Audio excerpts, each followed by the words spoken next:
بەناوی خودای گەورە و میرەبان بینەرانی عزیز و خۆشەویست، من ئیبراهیم زیادم پێخۆشحاڵم جارێکی دیکەش لە پرۆگرامی مایکی پەیام بە خزمەتیەوەی عزیز و خۆشەویست شادەبمەوە. ئایزان و خۆشەویستان، تەوری ئەمڕۆمان باز لە هۆکارەکانی داروخانی کۆمەلگا دەکەین، بابزانین هۆکارەکان چین. زۆر جار دەگوترێ بۆ ئەوەی کۆمەلگایەک بڕوخێنی یاخود ئەو سەنگ و ئەو ڕێزەی کە لە نێو کۆمەلگا هەیە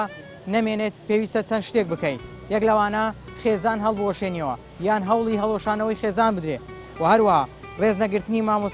مامۆستای ئاینی بێ، مامۆستای قوتابخانە بێ کە ڕێز و شکۆیەکی تایبەتی هەیە و پێویستە قوتابی ڕێزی لێ بگرێت، ئەو ڕێزە نەمێنێت وا دەکات کۆمەلگا دابڕوخێت. و هەروەها ڕێز نەگرتنی سەرکردەکانی میلەت، قایدەکان، پێشەوایەکانی خەڵکی، ئەو کەسە سەرکردەیەکی ئیسلامی بێ، کەسێکی کاریگەر بێ لەسەر خەڵک کە تانە لەوان دەدرێت، ناشرین پیشان دەدرێن، ئەمانەوە دەکات کە کۆمەلگا بەرەو داروخان بڕات. هەروەها لەگەڵ ئەوەشدا بڵاوکردنەوەی ترس و تۆقاندن لە نێو کۆمەلگا خاڵێکی جەوهەریەکەوا دەکات ئەم کۆمەلگایە بەرەو داروخان بڕات. ئێوە لەگەڵمان نابن، من دەمەوێت سەرنج و بۆچوونی بەشێ لە گەنجان و مامۆستایان وەرگرم، بابزانم سەرنجی وان چییە. لەگەڵمان نابن.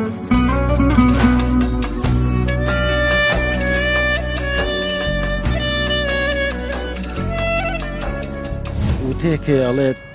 بۆ ڕوخانی هەر شارستانێتێک سێ فاکتەر هەیە. یەکەمیان داڕمانی خێزان، دووهەم نەمانی پەروەردە، سێهەم نەمانی قودوە. داڕوخانی کۆمەلگا ئەوڕۆکە تەمەشا دەکەی یەک سوشیال میدیا دوو کچە مۆدێلەکان بە فکری غەرب زیاتر متەئەسیرن ئەیانەوەی کۆمەلگای ئێمەش وابێتن، بەڵام خەیاڵیان خاوە لەمەوە. داڕمانی کۆمەلگا سەرەتا بە قەناعەتی خۆم لە علم و معریفەتەوە دەست پێ دەکەم. جارۆیە کوشتنی معنەویە، کاتێک گەنجێک هەموو بەهاکانی لایەتە سفر ئەبێتە کائینێکی نامۆ لە تیکتۆک و لە فەیسبوک و لە وەسایلە خۆی ئەنوێنێت و خۆی سووک ئەکا. ئەمە لە مردن زۆر خراپترە، لە کوشتن زۆر خراپترە.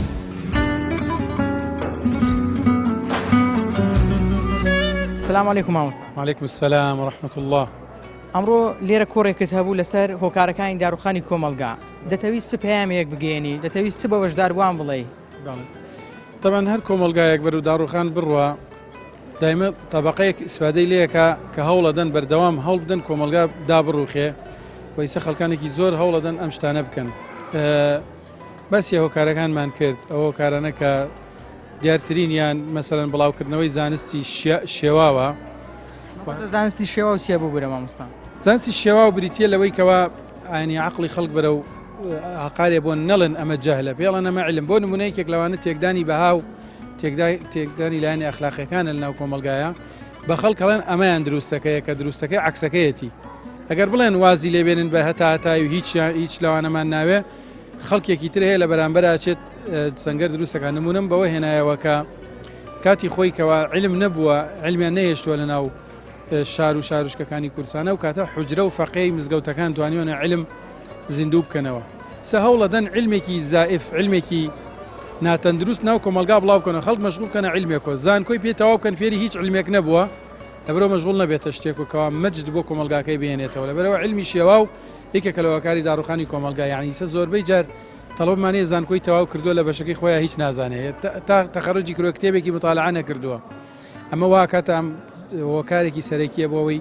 کۆمەلگامان بۆ دواوە بڕ. باشە مامۆستا، ئەوە خەتای خودی قوتابیەکەیە یاخود ئەوە دەستێکە دەیەوێت قوتابیەکە بەم شێوازە بێت؟ وی لە ئەسڵا خەتای خودی تیا هەیە، بەڵام مجتەمع پێویستی بە داینەمۆیە کە بیجوڵێنێ. گەر هەر کۆمەلگایەک لەسەرەوە خەڵکانێک هەوڵ بدات بیڕوخێنێ، ڕوخاندنی زۆر ئاسانە، بۆیە گەنج ناتوانێت وەعی بکاتەوە. لەوانەیە لە داهاتووە خەڵکانێک مەسەل بۆ نمونە سەیری ئەم هەموو داڕوخان و داڕماناکەن تووشی گەنجەکانمانە بێ و گەنجەکان ڕۆژ لە ڕۆژ انحراف و وڵات بەجێهێشتن و نەمانی ئیش و قوربانیدان بە ژیان و کەسایەتی خۆیان ئەکەن بۆ بەدەستهێنانی شتێکی بەسیط. لە داهاتووە کەمەکەمە خەڵک چاو بکاتەوە بڵێ تر باواز لەمە بێنین، بەڵام ئیسە لەم قۆناغەیە بە هەموو شێوازێک ئیش لەسەرەوە کرێ گەنجەکانمان بڕوخێندێ. وتەیەکێ ئەڵێت بۆ ڕوخانی هەر شارستانێتێک سێ فاکتەر هەیە. یەکەمیان داڕمانی خێزان، دووهەم نەمانی پەروەردە، سێهەم نەمانی قودوە. داڕمانی خێزان ئەوەیەکەوە کارەکرێت بۆ نەمانی ڕۆڵی ئافرەت لە خێزانە. بۆ نمونە ئێستا دەبینین لە ئێستاە خێزان هەوڵە درێت لە ماڵەوە بهێدرێتە دەرەوە ڕۆڵ و ئەرکە سەرەکیەکەی کەوا پەروەردەکردنی نەوەیەکی جوان و ناردنەوەیەتی بۆ کۆمەلگا هەوڵە درێت ئەو ڕۆڵی لێ بسەندرێتەوە بخرێتە دەرەوە. دووهەمیان نەمانی ڕۆڵی مامۆستا. ئێستا وەکو پێویست لە کۆمەلگایە مامۆستا بە چاوێکی سوک سەیرەکرێت، وەکو پێویست مەعاشی بۆ دابین ناکرێت، وەکو پێویست ڕێزی لێ ناگیرێت، بۆیە ئەوە ئاکاتکەوە ئاستی تەربیە و ئاستی پێشکەوتن کەم بێتەوە. خاڵێکی تر بریتێ لەوەیکەوە نەمانی ڕۆڵی قودووە. ئێستا ئەبینینکەوە هەر گەنجێکەوە پێگە نازانێت چێ قدوەیەتی هەرکێ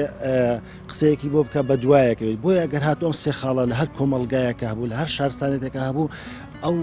شارستانەتیە بە کۆمپلیتی دارمێت. زۆ بەداخەوە لە ئێستاە ئەبینین کە ئەو سێ خاڵە ئێمە لە وڵاتی خۆمانە بەدی ئەکرێت. ئەو سێ خاڵی کە باست کرد هەرسێکیان لە نێو کۆمەلگای کوردیدا بە ئاستێکی بەرز دەبیندرێن یاخود ئەوەیە چەند نمونەیەک هەن. مەبەستم ئەوەیە هەوڵ دەدرێت بۆ نمونەکو خۆ دەڵێ ڕۆڵی ئافرەت لاواز بکرێت لە نێو خێزاندا. ئایا ئێستا ئافرەت بالفعل ڕۆڵی لاوازە یان دەیانەوێت لاوازی بکەن؟ خۆی لە ئەساسە ئافرەت ڕۆلی لاواز نییە، بەڵام کارەکرێت بۆ ئەوەی کەوا بە داڕشتنی چەند پرۆژە یاساک بە داڕشتنی چەند کارێک هەوڵە دەنکەوە ئەو ڕۆڵی ئەو ڕۆڵە گەوریکەوە لەسەر شانێتی لێ بسەندرێتەوە پێی عیبە بێتکەوە لە ماڵەوە خزمەتی مناڵەکانی خزمەتی هاوسەرەکەی بکات، بەڵام لای ئاسایی بێت ئەگەر 12 کاتژمێر خزمەتی بەڕێوەبەرەکەی بکات یاخود لە فەرمانگەیەک داوام بکات یاخود ئێمە کێشە ببوورە زۆر تانەشی لێ دەدرێت، یعنی بەتانەوە پێی دەڵێن ئەوە تو هەر لە ماڵەوە خەریکی بەخێوکردی مێرد و منداڵەکەتی. بێگومان ئەمە وا لەو کەساکەکەوە زۆرە بەریەکەوتن دروست بێت. بۆ نمونە ئەبینێت کەسانی تر هەیە لە دەرەوە کارەکەن. ئێمە قسەکە لەسەر ئەوە نییە تۆ لە دەرەوە کارەکە یاخودکانە قسەکە لەسەر چێ لەسەرەوەی کەوا تۆ ڕۆڵی دایکایەتی خۆت بزر نەکەی، چونکە دایک پەروەردەکردنی نەوەیەکی لەسەر شانە ئەو مناڵی کە ئەبێت ئەستۆکردن و پەروەردەکردن و خزمەتکردنی لاستۆی دایکە. ئەگەر هاتو ئەم ڕۆڵی لێ سندرایەوە و لە بەرامبەر ئەو ڕۆڵی لە شوێنی تر و ئەو وزەی کە هەیەی سەرفی کرد ناچار چێ بێت پاشەخش لە ڕۆڵاستەکەی خۆی کات و ئەبێتە هۆیەوەیکەوە نەوەیەک دروست بێتکەوە هیچ ئینتیمایەکان نەبێت، هیچ ڕێز و خۆشەویستەکان بۆ خێزان نەبێت و هیچ ئەتەکێتێک و جوانێکان نەبێت بۆ ژیان و خێزان. داڕوخانی کۆمەلگا ئەوڕۆکە تەمەشا دەکەی یەک سوشیال میدیا دوو کچە مۆدێلەکان ترس و دڵە ڕاوچێ ئەوانێک کە یعنی حەقی ئینسانەکان دەخۆن نەتوانی حەق خۆت وەگریەوە ئەوانە دەبتە دامڕانی کۆمەلگا بەڕاستی. دەپرسم مەبەست لە ترسنۆکشی چییە؟ ینی ترسنۆکی ئەوەیە تو لەسەر حەق و مافی خۆت بە جوابنەی تەمەشا دەکەی حەقت دەخورێ مافت دەخورێ ناتوانێت قسە بکەی. بەڕاستی یعنی لەو زروفی ئەوڕۆ لە ڕۆژگاری ئەوڕۆ تێیداینە ئەوەی کە مۆدێلە ئەو حەقی زۆر باسی مۆدێلەکانت کرد. بۆچی لە هەرێمی کوردستان لە بەشێک لە کەناڵ ڕاگەیاندنەکان گرنگجی بۆ خانمانە دەدرێت کە مۆدێلن زۆر گەورەیان دەکرێت، کەسانێکن کە نەمەعریفەت نەزانست هیچ شتێکیان لە هەکبە دانیە، بەڵام دەبینی زۆر گەورە نیشان دەدرێن. هۆکارەکانی بۆچی دەگەڕێنەوە؟ هۆکاری سەرەکی ئەوەیە لۆ تێکدانی شیرازەی خێزان، دووەم ئەوەیە لە بۆ کەمکردنەوەی ڕێژەی مسلمانان. بەڕاستی لەو ڕۆکە ئەوان دەیانەوەی ڕێژەی ئیسلام کەم بکەنەوە، بەس ڕۆژ بە ڕۆژ سوپاس لۆ خوای گەورە پەرەی پێدەسێنرێت و زۆر مسلمان زۆر دەبیتن و الحەمدوللا و شکر ئینشاءالله خوای گەورەش ئەو زاڵمانە لە ناو دەباتن و ئەو مۆدێلانەش نامینێ بەشکم ئینسانەکان و خێزانەکان ڕوو لە دین و ئیمان بکەنەوە. لە ئێستادا چی گرینگە پێویستە چی بکرێت بۆ ئەوەی کۆمەلگایکی پتە و ڕێک و پێک بێت، واتە بەلا ڕێدا نەبردرێت ئەو ئامانجانەی کە بۆ ئەو کۆمەلگا دانراوە بۆ ئەوەی دایڕوخێنن نێتە دی؟ بەڕاستی ئەمە دەبی لە خۆمانەوە دەست پێ بکەین. یەکەم لە ماڵەکەی خۆمان ئەنتەرنێت نەمینێ، ئەو کەناڵانەی کە فلیم و درامای تورکی و ئەزنەبی ئەوان قەپات بکرێتن. سوشیال میدیا یعنی دەستە چ پێدا بندرێتەوە. ڕاستە لە کۆمەلگەی ئێستادا لەو زروفی ئێستادا پێویستە، بەس یعنی هەندێک دەستی پێدا بندرێتەوە، هەندێک ڕێک و پێک بخرێتەوە، ئەو کچە مۆدیل و بەزم و ڕزمانە نەمینێتن، ئەو نادی و کافتریا و ئەو شتانە نەمینێتن، کۆمەلگا بەرەو پێش دەستەوە و ئەو داڕمانە کەم دەکەوە.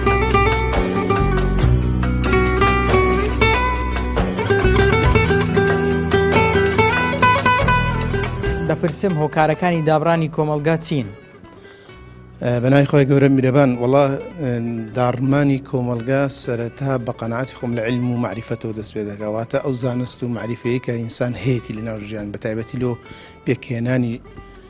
خێزان چۆنێتی دروستبوونی تۆکمەبوونی کە ئەوە نەبوو سەر لە نوێ سەبر کۆمەلگا هەردەوەشێتەوە بەتایبەتی بۆ نمونە باوکەکە کە ڕاست برێندەکە سەرۆکی ئەو ماڵەیە کە خۆی نەزانیتن چۆنێتی ماڵ و منداڵەکەی خۆی بەڕێوە باتونیاوەتە چۆنێتی بە گەورە نیشاندانی ئەو عەقدەی کە لە بینی خۆی و خێزانیدا هەیە بیکاتن بێگومان یەکێکە لە هۆکارەکان کەەوە ئەگەر نەیبیتن داڕمانی لێ دروست دەبیتن ئەوە لە خۆیانەوە ئینجا لە خارجی خۆشیان و کەوانێک کە ڕوبڕوویان دەبێتەوە ئینجا چونکە خۆی شارەزانی و معریفەتی بەرامبەر نیە زانستەکانی یعنی ئەو کەسانی کە لە بەرامبەریەوە کە قسەی بۆ دەکەن دەچێتە ناو جێچکەی دەبتم ڕەسەک لە بۆوی کەوا بە دوای دابڕاتن هەردێری خێزانی لێ دروست دەبیتن کە گومای تێدانە کۆمەلگەی غێربی بە هیچ شێوەیەک لەگەر کۆمەلگەی مسلمان ناگونجێتن یاوەتە حەزی پێینێ دەیوێ وەکو خۆی بێتن ئەویش لە پێناوەیەکەوە دەستە بەریان بکاتن بە ئاسانترین چشتیانی جڵەویان بکەتە بەردەستی. زۆر باشە باسی کۆمەلگای ڕۆژئاواییت کرد زۆر زار دەگوترێت ئێمە بۆیە دەمانوێت کۆمەلگای کوردی و هاوشێوەی کۆمەلگای ئەوروپی لێ بکەین کۆمەلگای ئەوروپی پێشکەوتون ئایا کۆمەلگای ئەوروپی لە ڕووی خێزانیشەوە پێشکەوتون تا کۆمەلگای کوردی چاویان لێ بکەن یاخود لێرەدا شتەکە پێچوانەیە کۆمەلگای کوردی لە ڕووی خێزانەوە لە تۆپدایە و ئەوان داڕووخاون بە هیچ شێوە کۆمەلگەی ئەوروپی لە ڕووی خێزانی و پێشکەوتون نییە بە هیچ شێوەیەک ئەوە ڕاست نییە بەڵام ئێستا بۆ منە هەندێک کۆمەلگای فەرقی هەنێ بۆ منە یابان کۆمەلگەی خێزانی بە یاسا ڕێکی خستووە زۆر جیاوازترە لە گەروەی کە کۆمەلگەی ئەوروپا هەیتی ئەوروپیەکان بە هیچ تەنها لەسەر ئەساسی یاسا ئیش دەکەن لەسەر ئەساسی عەطف و سۆز و خۆشەویستی لە بەرامبەر بە خێزان بەرامبەر بە منداڵ بەرامبەر بە باوک بەدایک بە چواردەورەی خۆت نیکیان نەخێر شتیوالە نییە لە ئەوروپا بەکە عامۆیە ئەوەی کە باسی یابانم کرد یابان بە یاسا ئەوەی کە تەنها منداڵەکەی خۆی خێزانەکەی پیاوەکەی ئەوانە چەند یاسایان هێ ناو ژیانی خۆیان جێبەجێ دەکەن تا حەدێکی چاک نیان توانیویانە کێشە بخوان دروست نەکەن وەکو ئەوروپا کە سەر ئەوروپا کێشەی هەرە گەوریانەوەی کە منداڵ چۆن بەخێو بکەن منداڵ چۆن بنێنەوە یان چۆن هەمیان خۆیان قوتار کردولەوەیکەوە منداڵ بەخێو بکەن منداڵی گەورە بکەن یانە یەکێک دروست بکە تو ئافرەت مەغزای دروستکردنی چییە دروستکردنی پیاوی گەورە و سەرکردە و یاوەتە زانا و دانا و ئەوانەیە بەڵام لە ئەوروپاشتیوانە نییە ئێستا ئەوەی زانە و داناشە هەمووی ئێستاکە بڕۆ یان مسڕێکی لەگەرە یان پاکستانێکی لەگەرە یان خانستانێکی لەگەرە هەمووی وایە ئەوەی کە دروست دەکرێت سار ئەو زانانێک یان ئەو زانستی کە ئێستا بڵاوی دەکەنەوە هەر شتێک کە پێشکەوتووەک بە حیساب بە ئێمەی دەفرۆشنەوە بڕۆ زانایەکەی ئلله دەستێکی یەکەکی مسلمانی لەگەرە وانە ئەوەی کە بخوان دیعای دەکەن کەەوە باشترین ویان گەورەترین سەرکەوتنیان بەدەستێناوە لە ڕووی خێزانیەوە بە هیچ پێچەوانەوە فاشلترین خێزانن بەڵام تەنها توانیویانە ئەو نقطە زوعفەی مسلمانان بدۆزنەوە کە لە ڕووی زانست و زانیاریەوە دواکەوتونە تەنها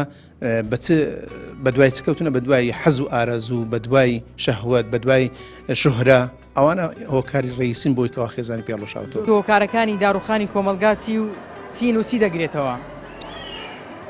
طبعا بەداخەوە کۆمەلگای ئێمە کۆمەلگایەکی مسلمانە زۆر جار فکرەی نامۆ بۆ چوونی نامۆ لەلایەن هەندێک خەڵکی ڕێکخراوی بیانی یان ڕێکخراوی ناوخۆکە بە پاڵپشتی هەندێک لەو ڕێکخراوانی کە بەداخەوە ئەیانەوێت تۆی دووبەرەشی یان تێکدانی شیرازی و کۆمەلگا لە ناو کۆمەلگای ئێمە بێن نەکایەوە بەڵام سپاس بۆ خوای گەورە کۆمەلگای ئێمە کۆمەلگایەکی هۆشیارە کۆمەلگایەکی مسلمانە متەمەسیکە بەدینەوە قبولی ئەم جۆرە فکر ئەم جۆرە بۆ چوونانە ناکاتن لێرە لەوێ زۆر جار طعن لە دین دەدرێت طعن لە حیزاب دەدرێت طعن لە مامۆستانی ئاینی دەدرێت طعن لە مزگەوتەکان لە دەورات دەدرێتن بەڵام سپاس بۆ خوای گەورە ئەم پیلان و ئەم فکرە بۆ گەنانە هەرزوو کۆتایی پێدێتن لەبەروی کۆمەلگای ئێمە کۆمەلگایەکی متەمەسیکە و پابەندە بە شەریعەتەوە باشمامۆستا دەپرسم هۆکارەکان چین کەوا دەکەن تانە لە چک بدرێت تانە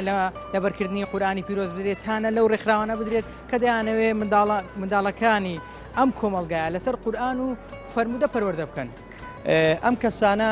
چاویان بەو پێشکەوتنەی بەو داعوە بانگەوازە و بەو هەموو گەنجە مسلمانە هەم خوشکە لەسک لەسەرا هەڵنایەتن ئاەوێ چۆن خۆیان فاشیل بووین لە ژیان چۆن خۆیان لە ناو کۆمەلگادا خەڵکێکی نامۆن و بڵێن بە فکری غەرب زیاتر متەئەسیرن ئاەوێ کۆمەلگای ئێمە شوابێتن بەڵام خەیاڵیان خاوە لەمەوە نەیانتوانیوە تەئسیر و کاریگەریان بەسەر کۆمەلگاوە بێ بۆیە من لێرەوە ڕایگەن هەرچەندە ئەوان پیلانیان هەبێتن و بتوانن شیرازی کۆمەلگامان تێک بدەن ئەبێ گەنجی ئێمە ئەبێ خوشتی ئێمە ئەبێ مسلمانان هۆشیار بن بە فکرەی جوان بە پرۆژەی جوان بە بەرهەمی جوان بتوانن کۆمەلگای ئێمە هۆشیار بکەنەوە لەم هەموو فکرە نامۆیە وەلای بنین و بتوانن کۆمەلگایەکی تەندروست متەمەسیک و پابند بە شەریعەت و بێنەکایەوە.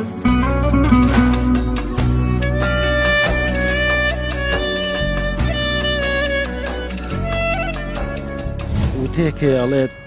بۆ ڕوخانی هەر شارستانێتێک سێ فاکتەر هەیە. یەکەمیان داڕمانی خێزان، دووهەم نەمانی پەروەردە، سێهەم نەمانی قدووە. داڕوخانی کۆمەلگا ئەوڕۆکە تەمەشا دەکەی یەک سوشیال میدیا دوو کچە مۆدێلەکان بە فکری غەرب زیاتر متەئەسیرن ئاەوێ کۆمەلگای ئێمە شوابێتن بەڵام خەیاڵیان خاوە لەمەوە. داڕمانی کۆمەلگا سەرەتا بە قەناعەتی خۆم لە علم و معریفەتەوە دەست پێ دەکەم. جارێک کوشتنی معنەویە کاتێک گەنجێک هەموو باهاکانی لایەتە سفر ئەبێتە کائینێکی نامۆ لە تیکتۆک و لە فەیسبوک و لە وەسایلە خۆی ئەنوێنێت و خۆی سووک ئەکە ئەمە لە مردن زۆر خراپترە لە کوشتن زۆر خراپترە.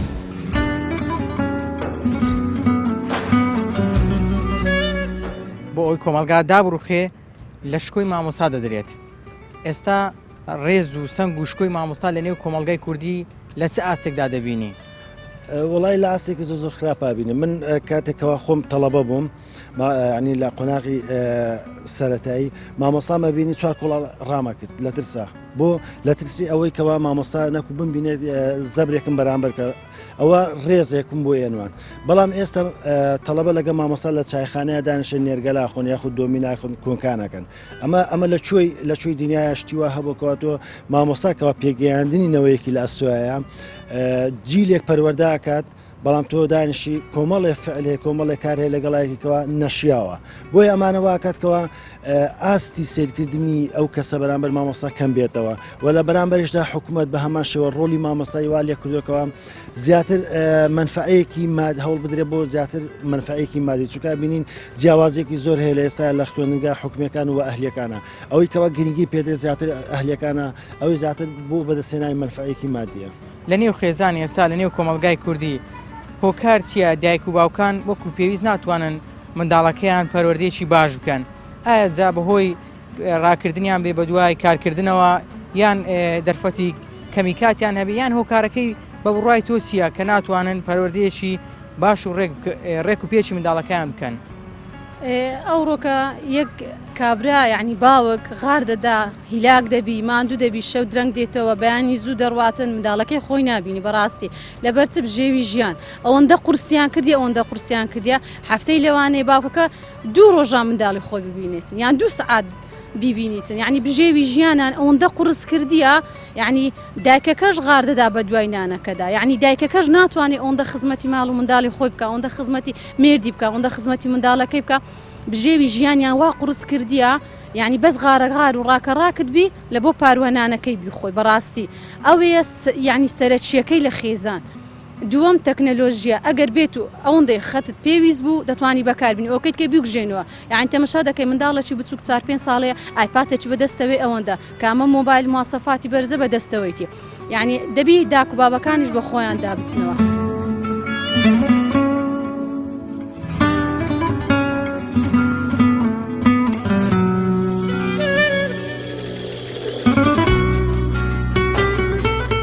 هەر تاکێک هەر کۆمەلگایەک تاکەکان هۆشیار نەبوون ئاشنا نەبوون بە زانست و معریفەت ئەو کۆمەلگای دەتوانرێت فێڵی لێ بکرێت و بەلا ڕێدا ببردرێت. ئەنی پێت عەجیب نەبی یەکێک لە هۆکارە هەرە گەورەکان کە سۆز و عەتفی خێزان یاوەتە چواردەورەی خۆمان یاوەتە غزم و کەسەکان واتە ئەو سیرەی ڕەحمەیەکە هەیە کەمە باسی لێوە دەکەن یەکێکە لە هەر هۆکارە گرنگەکان. خوا سبحانه وتعالى دەفەرمێ فهل عصيتم إن توليتم أن تفسدوا في الأرض وتقطعوا أرحامكم یەکێک لە هۆکارە هەرمی مەکانە کاتێک ئەرحام نامینێتن بالفعل ئەو زانست و زانیاریانە نامینێتن بالفعل و تێکەراوێن کاتە خۆی ئەوانەی کە پێشتر کە بەس یعنی ئێستاوانەی کە ماونیان عمریان گەورە پێش نەهات دەڵێن باسیەوە دەکەم دانیشتنیان هەمووی جێڕانەوەی چیرۆکێک بۆ جێڕانەوەی یعنی ئێستا هەمووی باسی ژیانی پێغەمبەر عەلەیهی سەڵام دەزانن لە ڕووی ئەوەی کەوا وەکو چیرۆک پێیان گوتراوە ئێمە زانست و زانیارەکەمان لەبەردەستە و ناشقێنینەوە بەڵام ئەوان دەیانخیندەوە کاتی خۆی داپیرەکان باپیرەکان یانی دانیشتنی داپیرە و باپیرێشێک بوو لە هۆکارە هەرمی مەکانیکەوە ئینسان پێدەگەیشت لە منداڵیەوە ئەو چیرۆکەی لە منداڵیەوە بە من گۆترابیتن ئێستا لە هەر هەموو شتێک لە پێشتر ماوەتەوە لەوەی کە هەرچی بینیمە دوا پرسیارمەوێت دەگوترێت یەکێک لە هۆکارەکانی داڕوخانی کۆمەلگا بریتێ لە ترسنۆچی ترس لە نێو کۆمەلگا بڵاو دەکرێتەوە بۆ نمونە کەس حەقی بەسەر کەسدا نەبێت کەس لەسەر مافی ئەوکەی دیکە بە جواب نێت پێدوانی ئەمەش یەکێک لە هۆکارەکانی داڕوخانی کۆمەلگا هەر بە 100% وایە لەبەرەوەی ئێمە کاتێک کە هاتوونێتە لەو دنیا بۆ خۆمان بەتەنیا ناژین ئەگەر بۆ خۆم بەتەنیا بژین بالفعل دەتوانم وەکو ئەوروپا لێدێتن هەر کەسەوە بە خۆی دەژێتن بەڵام ترسیان دروست کردووە لەوەی کەوا من هاوکاری جەنابەت بکەم هاوکاری یەشتر بکەم هاوکاری ئەوی تر بکەم بە هەمان شێوە ئەویش وای لێ هاتووە هەر کەسە و بالفعلیش نمونەی خراپیشیان هێناوەتە ناو کۆمەلگا کاتێک کە نمونانە هاتوونە بالفعل هەموو دەترسێت ترس یەکێکە لە هەرە خاڵە ڕوخانەکانی ئینسان مرۆڤ لە ناخی خۆیدا درستی دەکاتن بەدەر لەوەی کە ئێشتاندا ناو کۆمەلگا ڕەنگداتەوە لە ناخی خۆیدا ینی ترس ئەگەر هەبوو شجاعی یان ئازایەتی ئەگەر هەبوو بربەستی زۆر ینی لا دەدەی بەڵام کە نەبوو بە پێچەوان و هەموو شتێک بە بەرپەس دەزانی هەموو شتێک بە بەرپەس دەزانی کەوا پێت ناکرێوی شە بکەی یعنی بۆ نمونەگەم شەچی خێری بکەم جارێ زوو 1001 کون و کەلەبەر نییە دێتە پێش چاوم و یاوەتە بربەست دێتە پێش چاوم کە پێم ناکرێت کەسی بە پێچەوانەوە ئەگەر ئازایەتی تا بوێری تدابی ئەو بربەستانە زۆر بە ئاسانیدا لا دەچی مامۆستا دەپرسم دەگوترێت زۆر جار ترس بڵاوکردنەوە یاخود وا لە خەڵک بکەی کە کەس لەسەر مافی کەس بە جواب نێتن ئەمە یەکێکە لە خاڵەکان یەکێکە لە هۆکارەکانی داڕوخانی کۆمەلگا تۆش پێت وایە بڵاوکردنەوەی ترس و بە جواب نەهاتنی هاوڵاتیان لەسەر مافە ڕەواکانی خۆیان هۆکارێکە لە هۆکارەکانی داڕوخانی کۆمەلگا بێگومان من لە کۆڕەکەش باسم کرد ترسنۆکی یەکێکە لە هۆکارەکانی داڕوخانی کۆمەلگا واتە من ئەگەر مەلای ئاینیم لەبەر خاترەوەی مزگەوتەکەم لێ نەسێن خودبەم لێ نەسێنن یا لەبەرەوە موچەکەم نەبڕن یا لە ترسیەوەی بمکوژن دیفاع لە حەقی خەڵک نەکەم قسەی ڕاست بۆ خەڵک نەکەمەوەی حەقە ڕوونی نەکەمەوە ئەوە یەکێکە لەوەی کۆمەلگا سەرکردەکان یان هەر کەسێکی تر بزانێ بۆ بەدەستهێنانی مەسلحەتەکەی خۆی بترسێ لەوە من چەند نمونەیەکم باس کردوتم مرۆڤ هەر یەک جارە مرێ مردنیش هەر یەک تامێ بەخوا بە سیارە بمری و بە فیشەک بمری هەر یەک شتە ئینسانە بێت لە پێناوی بەدەستهێنانی مەجد بۆ کۆمەلگاکەی خۆیان گەر هەفتە ڕۆحی بێت تاک بە تاکی بکاتە قوربانی بەوەی کۆمەلگاکەی ڕزگارکە لە ئەو داڕوخانی ڕووی لێک زۆر زیادە گوترێت ئەوەی دەڕوا لە خۆی دەڕوا لە ماڵ و منداڵەکەی خۆی دەڕوا پێویست ناکە لەسەر کەس بە جواب بێ و داوای مافیز کەسێک بکەیت بۆچی ئەم قسەیە زۆر لە نێو خەڵک بڵاو دەبێتەوە نص آيات قرآن دجي أما يقال القرآن فمن لعن الذين كفروا من بني إسرائيل على لسان داود وعيسى بن مريم ذلك بما عصوا وكانوا يعتدون كانوا لا يتناهون عن منكر فعلوه لبئس ما كانوا يفعلون فرمي خواه لعنتي كردوا لكافر كان بني إسرائيل لسر زمان داود وعيسى كري مريم لبلا وكات اشتيا كوتنا كس حقي بيونا بويت بيندي بمن ونيا وبابت هر کەسێک لە کۆمەلگا گەنجێک لە هەولێر بکوژە لە من ڕۆیشتووە کە من لە کەلارم گەنجێک لە کەلار بکوژە لە پیاوێکی دۆوەکی ڕۆشتووە تاک بە تاکیێمە هەمومان ڕەبتمان بە یەکۆ هەیە ئەمڕۆ لە کۆمەلگای ئێمە هەر کەسێک بڕوە هەر کەسێک بدۆڕێ شەرت نییە هەر بە کوشتنی مردن کوشتن جارۆیە کوشتنی معنەویە کاتێک گەنجێک هەموو بەهاکانی لایەتە سفر ئەبێتە کائینێکی نامۆ لە تیکتۆک و لە فەیسبوک و لە وەسایلە خۆی ئەنوێنێت و خۆی سووک ئەکا ئەمە لە مردن زۆر خراپتر لە کوشتن زۆر خراپتر لەبەرەوە بێ هەمومان من وەکو مامۆسایانی لایەنە دینەکەەوە لە وتارێکە کە چەند کەسێک گوێم لێگرێ کەسی کۆمەڵناس لایەنە کۆمەڵایەتێکە کەسەکانی تر لە بوارەکانی ترەوە بێ هەمومان هەوڵ بدەین گەنجەکان لەم جۆرە داڕمانەی کەوا تووشیان بۆ ڕزگاریان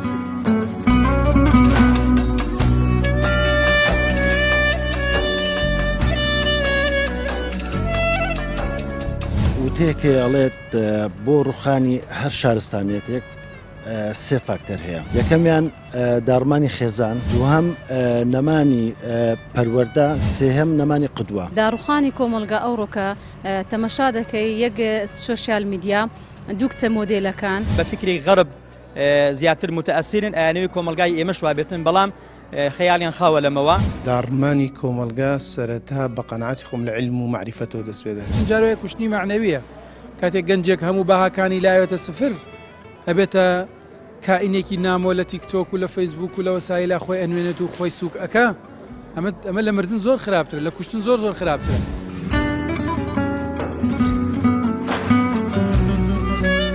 بەڵای زان و خۆشەویستان ئەوەی بینیتان سەرنج و بۆچوونی بەشێ لە گەنجان و بەشداربووان بوو بۆ ئەوەی کۆمەلگا لە ناو ببەن خەڵکانێک دەیانەوێت کەسانێک گەورە بکەن کەسانێک بهێنە سەر شاشە و میدیاکان کە هیچ شتێکیان لە هەک بەدانێ و هیچ معریفەتێکیان نییە و هەروەها دەیانەوێت شکۆی مامۆستا و شکۆی خێزان نهێڵن دەیانەوێت خێزان پەرتەوازە بکەن و ئەو شکۆ و ڕێزەی ئێستا لە نێو خێزانی کوردیدا هەیە نەمێنێت ئەو قەدرەی کە قوتابیان لە مامۆستایان دەیگرن ئەو قەدرەی کە جاران لە مامۆستایان دەگیرا ئەو قەدر و ڕێزە نەمێنێت بۆیە ئەگەر ئەم هۆکارانە هەبوون ئەم خاڵانە هەبوون وا دەکەن کۆمەلگا هەڵبوەشێتەوە و کۆمەلگایەکی داڕوخاو بێت هیوادارم هەمومان هۆشیار و تەندروست و چاوکراوە بین لەوەی کە پلانمان بۆ دادەڕێژن دەیانەوێت کۆمەلگا بەلاڕێدا ببەن تاتەوەرێکی کاموتان بەخوای گەورە دەسپێرم هەر شاد و کامەران بێن خواتان لەگەڵ.